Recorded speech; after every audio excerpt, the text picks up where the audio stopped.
उरी हमले का जवाब देने के लिए तैयार की गई प्रधानमंत्री नरेंद्र मोदी सरकार की रणनीति का अब खुलासा हो रहा है। इस बीच लच्छीपुरा में आज 10 आतंकवादियों को ढेर करके सेना ने अपना काम शुरू कर दिया। घुसपैठ की 2 कोशिशों को भी सेना ने रोका। 5 और आतंकवादियों की तलाश जारी है।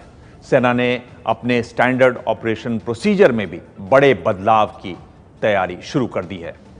देश को सुरक्षित और दुश्मन को अचंभित करने के लिए सरकार के 5 बड़े फैसले।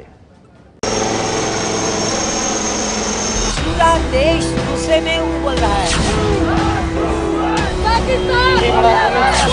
पाकिस्तान निचोड़ लेंगे तुम्हारी खाक।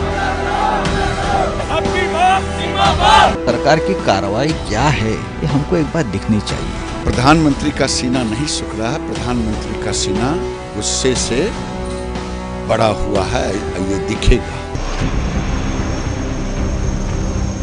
उरी में आतंकी हमले के 3 दिन बीतने वाले हैं और जवाब देने की मांग के बीच सरकार ने पाकिस्तान को घेर कर निपटाने की रणनीति तैयार कर दी है। इसके लिए 5 बड़े फैसले लिए गए हैं। सेना के कैंपों की सुरक्षा अब पैरा कमांडो करेंगे। पहले से ही हवाई पट्टियों की सुरक्षा गरुड़ पैरा कमांडो फोर्स करती है, जबकि नौसेना के लिए यह काम माकोस कमांडो करते हैं।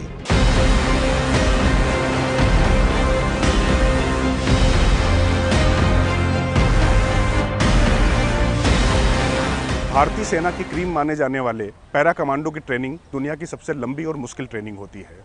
सेना के तीनों अंगों में से 18 से 23 वर्ष के नौजवान इसके लिए आवेदन करते हैं। इनमें 10,000 में से एक चुना जाता है। उसमें से भी 75% ट्रेनिंग पूरी नहीं कर पाते हैं। बाकी 3.5 साल की ट्रेनिंग पूरी करके जो फौलाद निकलते हैं उनका लोहा पूरी दुनिया मानती है। दूसरा फैसला, पाकिस्तानी आतंकियों को भारत में घुसपैठ करने में मदद करने और भारतीय सैनिकों के सिर काटने से चर्चा में आई पाकिस्तान की बैट यानी बॉर्डर एक्शन टीम के मुकाबले के लिए सेना की घातक बटालियन की पोस्टिंग की जाएगी।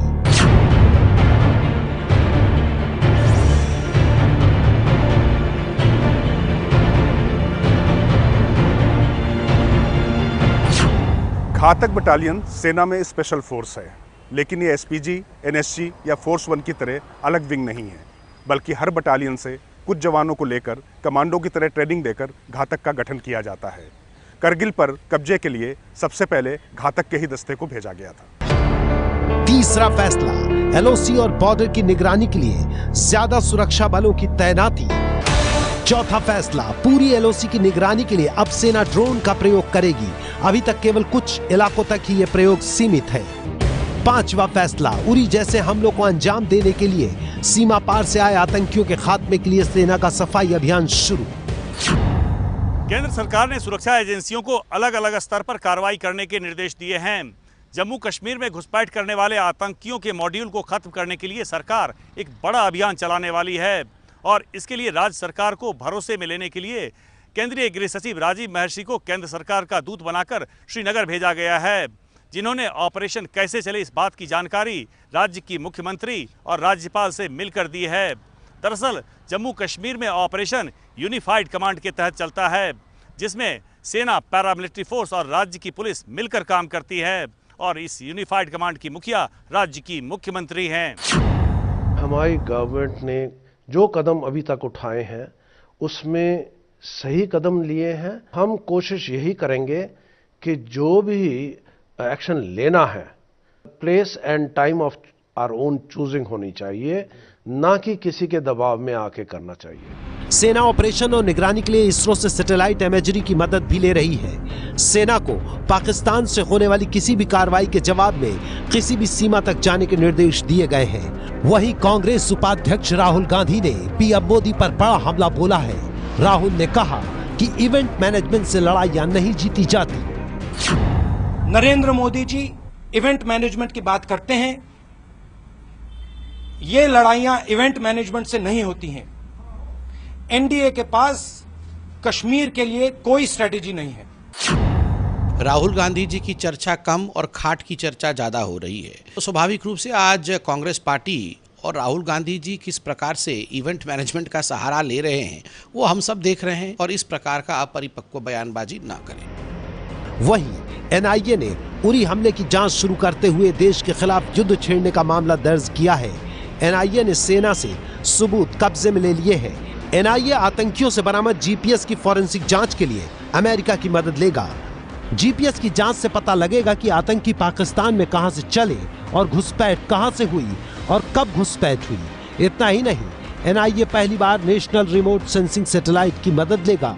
सैटेलाइट से मिली तस्वीरों से पता लगाया जा सकता है कि एक साथ कितने आतंकियों ने घुसपैठ की थी और कहां से अलग अलग जत्थे में आकर हमले को अंजाम दिया। पॉजिटिव, एक अग्रेसिव, एक एक्टिव एक नज़रिया है जिससे के तहत हम कार्रवाई करेंगे पाकिस्तान के साथ।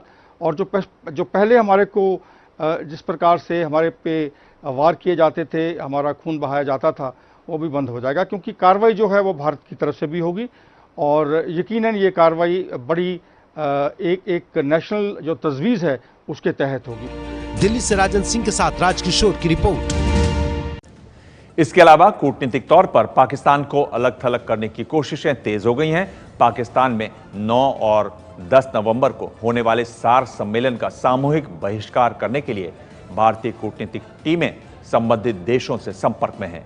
सूत्रों के मुताबिक भारत की इस पहल पर अफगानिस्तान, नेपाल और बांग्लादेश की तरफ से सकारात्मक जवाब आया है।